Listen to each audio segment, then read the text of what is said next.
का फ़ोन आया कि मैडम जो आपका बिजली कट गया था हमारे कर्मचारियों द्वारा, वो उसको जो है आप हम पुलिस बल के द्वारा भेज रहे हैं, आप उसको लगवा लीजिए। तो हम जब सुने, फ़ोन उनसे बात हुई, उसके बाद मैं बाहर ऑफ़िस में निकली, ऑफ़िस से आई और गेट के पास खड़ी हो गई और देखा कि बाहर कर्मचारी लगे थे, पुलिस बल भी थी और उसके बाद मीटर लगाने वाले भी आए थे। तो हम खड़े हो गए और हमारे पति और बच्चे भी खड़े हो गए, भाई साहब भी थे, तो और भी लोग, और वो लगाने लगे। इतने में अनुपम तिवारी और कुसुम तिवारी दोनों लोग उतर के आई और झगड़ा करने लगी। नहीं लगाएंगे, नहीं लगवाने देंगे। तो हमने कहा क्यों नहीं लगवाने, कहीं कि चोरी चमारी करते हो तुम लोग और हम इसको लगवाने नहीं देंगे, हमारा कनेक्शन। हम कहे नहीं, तुम्हारा कैसे कनेक्शन है, जब साहब ने फ़ोन किया है तब लग रहा है, ऐसे थोड़ी लग रहा है। तो उसके बाद फट से उन्होंने हमारा गेट बंद करना शुरू कर दिया और हमको खींच के ले जा कर के अंदर से मारने। और उसके बाद हमारे देखिए यहाँ हमारी चोट लग गया हाथ में और रवि आया, फिर रवि मेरे पेट में मारा और उसके बाद रात से मुझे ब्लीडिंग होने लगी। फिर हम घर पे आए और घर पे आए तो देखे, जब छुड़ा के सब लोग ले आए दौड़ के पकड़ के तो बच्चे। और उसके बाद जब घर पे आए तो हमने फिर जो है अपने आप से जो है हमारे ये हाथ पे चोट लगा जो है। उसके बाद मेरे यहाँ खरोच लिया, इधर खरोच लिया, उसके बाद पेट पे लात से मारा निचले हिस्से पे और सिर मेरा लड़ा दी और मुझे पटक दी गिरा के। उसके बाद तब जब सब लोग देखे तो ये लोग दौड़े मुझे बचाने के लिए। जब मुझे बचा के किस तरीके से निकाल के ले आए तो फिर मीटर उटर लगा, फिर हम घर पे आ गए। घर पे आए तो फिर जब आए तो हमने बताया कि मुझे ये परेशानी है, मुझे जो है यूरिन के साथ ब्लीडिंग आ गई और जबकि 2 महीने का जो है वो था, प्रेगनेंसी था, वो भी हमारा क्रैक हो गया। फिर हम जाके फिर अपने आप से थोड़ा सा मोबाइल से टाइप किया और उसके बाद प्रिंटर से निकाल के हमने कहा हमको थाने ले चलिए, हम थाने चलेंगे, हम बताएंगे सब थाने वालों को। तो हम वहाँ गए और फिर जा कर के अपने पति के साथ सब बताए। तो फिर वहाँ तुरंत जो है साहब ने कहा कि इनका जो है FIR लिखिए और इनका मेडिकल कराइए। तो फिर मेडिकल कराने के लिए वहाँ से उनके कर्मचारी गए, हमारे साथ मेडिकल करवाए। मेडिकल करवाने के बाद हमारे लिए एक्सरे और अल्ट्रासाउंड लिखा गया।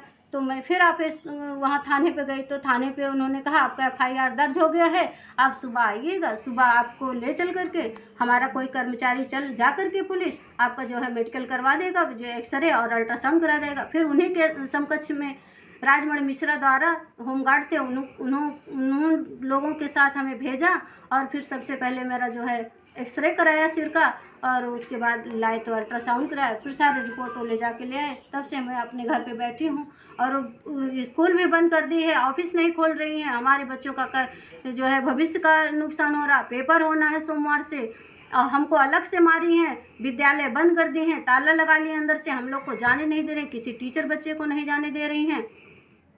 और 2 महीने का प्रेगनेंसी था वो भी हमारा ख़राब हो गया। और रवि दुबे अंदर था, रवि दुबे लात से मारा, कुसुम और अनुपम और रामजी तिवारी, ये चारों लोग मिलकर हमको मारना शुरू कर दिए थे। इसी से हम परेशान हो गए थे। इस मामले में यही चाहती हूँ कि उन लोगों के खिलाफ कड़ी से कड़ी कार्रवाई की जाए और जो है हमारा ऑफिस खुलाया जाए। हमारे बच्चों का भविष्य से खिलवाड़ ना हो, बच्चों का एविडेंस बनाना है, एसआर रखे हुए हैं, मार्कशीटें रखी हुई हैं, पेपर रखे हुए हैं, कॉपी रखी हो, क्योंकि सोमवार से उन बच्चों का पेपर है। उन बच्चों का पूरे साल का जो है नुकसान होगा, उसका भरपाई जो है खराब ना हो, उसकी भरपाई किया जाए। बच्चों के भविष्य से खिलवाड़ ना किया जाए। बच्चों के भविष्य को देखते हुए हमारे जो है काम को, हमारे गेट को खुलवाया जाए, हमारा वर्क काम सुचारू रूप से चले। क्या नाम है? अंजू तिवारी। किस पद पे हैं? मैं टीचर के पद पे हूँ, सहायक अध्यापक के पद पे। विद्यालय हमारा आलोक कॉन्वेंट पूर्व माध्यमिक विद्यालय है, जिसमें हमारी पुरानी बिल्डिंग में ऑफिस चलती थी, उसमें बच्चे भी नीचे पढ़ते थे और दूसरी बिल्डिंग में भी पढ़ाई होती थी, उसमें केवल पढ़ाई का ही काम होता है। और पहली वाली बिल्डिंग में कार्यालय का भी काम है, उसी में घंटा भी लगता था। लेकिन विगत कुछ दिनों से हमारे अनुज बधू बहुत, जो एक शंकरपुर निवासी रवि शंकर दुबे से मिल करके षड्यंत्र के तहत हमारी ज़मीन का बैनामा कूटरचित तरीके से करा लिया है। बहुत प्रताड़ित करती है हमारे घर वालों को। उसके प्रताड़ना से हमारे घर की बहुत स्थिति दयनीय हो गई है। हम लोग किसी बहुत ही बुरी स्थिति से गुजर रहे हैं। हम 1998 से विद्यालय चला रहे हैं और 1999 में हमारी डिग्री हमें हुई थी, उसी डिग्री के तहत हमारा खितौनी पर नाम दर्ज हुआ। आज हम उस ज़मीन के खितौनी धारक भी हैं और उस ज़मीन के डिग्री धारक भी हैं। तब से हमारी आज तक हम नगर पालिका का लगातार बिजली का बिल और नगर पालिका बिल दोनों अदा करते चले आ रहे हैं। जैसे इस चीज़ को लेकर आपने शासन प्रशासन को भी जानकारी दी है? शासन प्रशासन जैसे एसएसपी के यहाँ, अपने चौकी इंचार्ज के यहाँ, थाने पर, सीओ के यहाँ, मुख्यमंत्री पोर्टल पर हमने सब जगह अपनी व्यथा को सुनाया है, कहा है, पोर्टल भेजा है और हाथ से भी दिया है, सब अधिकारियों को हमने दिया है। लेकिन हम अधिकारियों को अपने क्या कहें, कोई भी अधिकारी, ये बड़ा अधिकारी केवल चौकी इंचार्ज को छोड़ करके नहीं आया जो हमारी बात को सुने या हमें कोई सांत्वना दे। गुरु किस बिहाफ पे? वो अभी नवंबर महीने में कूटरचित तरीके से जब हमने उस बैनामा पर, वो लोग नहीं निकल रहे थे, बिजली का बिल भी नहीं जमा कर रहे थे, वो भी मैं जमा कर रहा था लगातार 25 वर्षों से, तो किसी तरीके से उन्होंने उस फर्जी 100 साल पहले किसी जमींदार से मिल करके फर्जी तरीके से हमारी ज़मीन का गलत ढंग से गलत आदमी के द्वारा बैनामा करा लिया और अब अपना कहने लगे हैं। जबकि पूरा हमारा गांव, हमारा समाज जानता है, उसी में सारे बच्चे पढ़ते थे। विगत 1998 से 19 करा लिया और अब अपना कहने लगे हैं। जबकि पूरा हमारा गांव, हमारा समाज जानता है, उसी में सारे बच्चे पढ़ते थे। विगत 1998 से हमारा विद्यालय उसमें चल रहा है। उसी में हमारे सांसद जी, विधायक जी आकर के छात्रवृत्ति का भी वितरण किए हैं। सारे बच्चे उससे लाभान्वित भी हुए हैं और उसकी सारी फोटोग्राफ हमारे पास है।